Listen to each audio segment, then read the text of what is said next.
Hello, all my mad mathematicians. Happy Wednesday.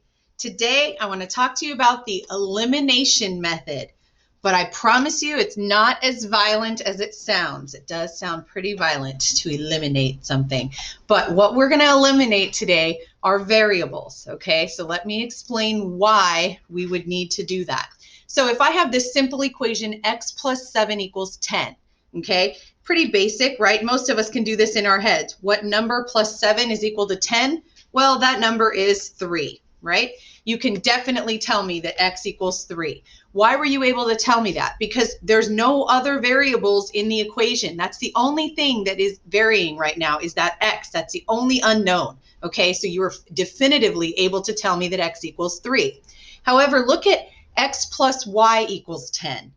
Now we have two variables in this equation. So you won't be able to 100% tell me that x equals 3. If x equals 3 and y equals 7, sure, then x equals 3. But what if y equals 8? Then x would equal 2 because 2 plus 8 is 10. X could equal 4 and y could equal 6. X could equal 9 and y could equal 1. Do you see how when there's two variables in an equation, we can't solve for one of the variables and get an actual number on the other side?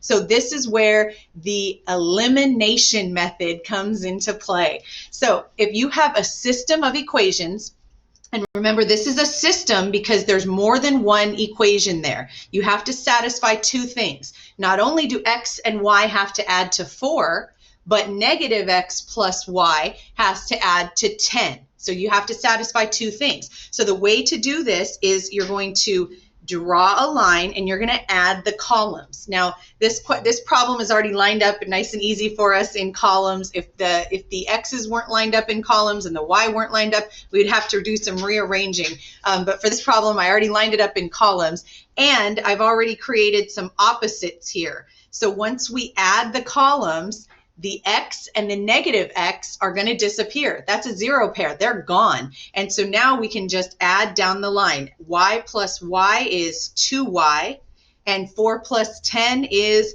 14. And then because they're multiplying by 2, I'm going to divide by 2, and I get y equals 7. Now that I know y equals 7, I can plug that in to either equation and solve for x. So I'm going to take this equation right here, x plus y equals 4, and wherever I see the y, I'm going to plug in positive 7 because that is what we just said y is equal to. Okay, so now we're going to subtract 7 from both sides, and x is equal to negative 3.